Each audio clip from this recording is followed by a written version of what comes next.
Welcome to my YouTube channel, Consciousness Rising. This is episode 9, and today we're going to talk a little bit about Gestalt Theory and what a curated environment is. So I'm glad you joined me. I'm glad that you've chosen to focus your attention on this episode. I hope it brings you some good information that you'll watch till the end. Please like, subscribe, and share this video, and I'd love for you to make some comments so that we can have a dialogue on the YouTube channel. So today I want to talk about our perceptual field and how we choose what to focus our attention on.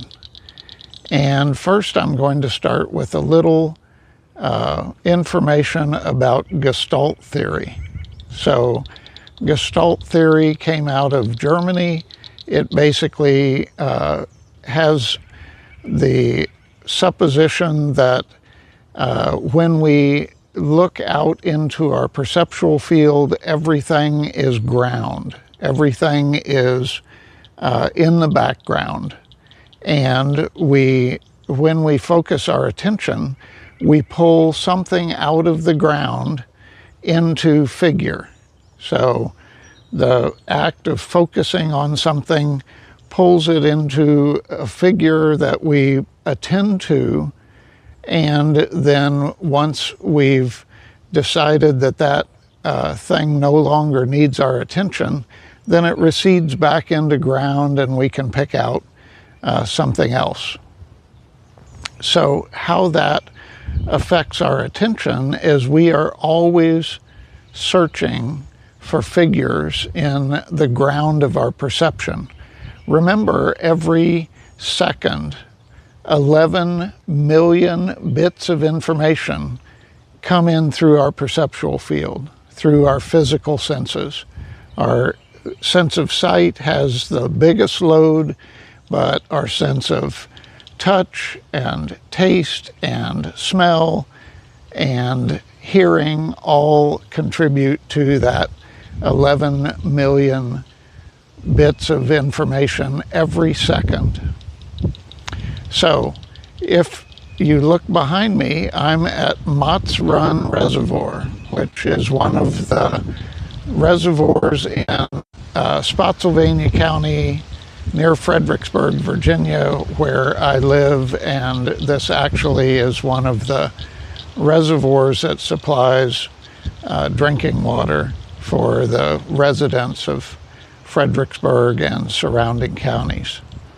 So if you look behind me, I'm going to step out of the picture because right now, because I've constructed this video, I'm hoping that I am the figure that you're attending to with the ground behind me. So I'll step out of the video, and I'd like for you to just take in this beautiful scene. And as you take it in, I'd like to direct your attention to the green of the trees on the hillside across the reservoir. Look how beautiful and varied those are. There's some that are darker, some that are lighter. It's a beautiful view.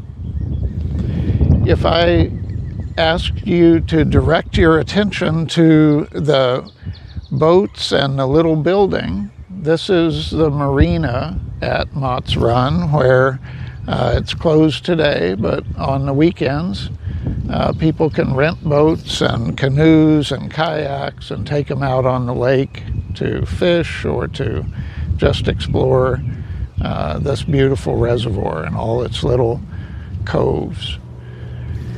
So the marina part of the picture is what I would identify as curated. Curated meaning that it's made by man, by humans, and it's constructed in such a way usually for utility. So they decided, the Parks and Rec people decided that it would be good recreation to have a marina and have rentals.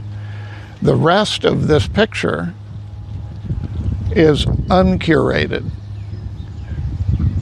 There weren't humans that went up into these hills and planted these trees, for the most part. There might have been a few, but for the most part, it's a natural scene. So it's uncurated. It's unaffected or uncreated by human beings. The lake itself is actually curated. This is a human-made lake. It's got a dam at the end, at the end behind me, and it's got a little creek that supplies the water to this beautiful reservoir. So in our environment, in our perceptual field, at all times, we have different levels of curation. So we can have totally uncurated perceptual field. Say I went for a hike in the woods here, except for the pathway that has been well trod and maintained, the walk in the woods would be uncurated. There's environments that are partially curated. So for example, I'd say this is about 20% curated because it has a marina. The lake is not natural. So this scene was curated or created by humans for particular purposes.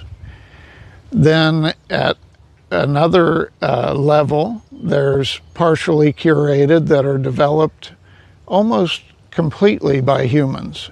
Let's take, for example, a restaurant. Say you go to a restaurant because you've heard the food is good. Or maybe you just go to a restaurant because it's the only one around and you're hungry. You're on a road trip or something. You walk into this restaurant and you sit down. You're there because you're hungry. You start to look around. You look up at the ceiling. There's a bunch of ceiling tiles with water stains. You look around the room and it looks kind of messy and disheveled. You look down at the floor and there's French fries on the floor and maybe a roach or two. You put your arm on the table and it sticks to the tablecloth. And so you're like, yeah, this probably isn't a good choice to eat. Maybe I'll just stay hungry and drive on. That is a curated environment. That curation is humans attempting to invoke a particular feeling or behavior out of you. So you go into this restaurant that's real scuzzy looking and you'd like to eat, but you look at the environment that's been curated and you're like, you know, I bet the kitchen looks a lot like this does out here, and it's really not enticing me to order food here. So I'm just going to drive on. So the curated environment was to evoke a feeling of safety and hunger so that you would order food and then it'd be delivered and they'd make money and they could stay in business. So uncurated is the hill. Slightly curated is this whole setting. Mostly curated is a restaurant that you stop at on a long drive. There are a lot of environments today that are 100% curated, and you're actually watching one right now. YouTube videos, YouTube channels are 100% curated. I've had in my mind what I'd like to say and the messages that I'd like to share with you, And I've created this video, which isn't like you and I sitting on a bench talking. So this video is 100% curated. Everything on the internet and every social media post is 100% curated. Why is this important? It's important because somebody is trying to either convey information or evoke a feeling or behavior from you. And you get to choose how much and what kind of environments you put yourself in that are curated. Uncurated environments give you the choice of what to focus on. Totally curated environments, there's an agenda. There's someone behind the video or the post or the information that's put on, say, a news site. They've curated the information or what they want you to see and to hear so that they can evoke a certain feeling or a certain behavior out of you. What I'd invite you to do is to take the next 24 hours and just jot down the amount of time in those 24 hours that you give yourself over to an uncurated environment, a partially curated environment, or 100% curated environment. And we'll talk more about how you being conscious of your choices of how much you expose yourself to curated, uncurated, and partially curated environments, and how that affects your consciousness and your attention. So my wish for you today is to have a beautiful day. I'd like for you to look for one thing today that you might not have noticed that has beauty. So just keep your eyes open after this video and see if you can find one thing that surprises you that's beautiful. Next video, we're going to talk about the noosphere. It's a kind of obscure concept, but I'll flesh it out with quite a bit of, I think I'm going to do a sketch for you.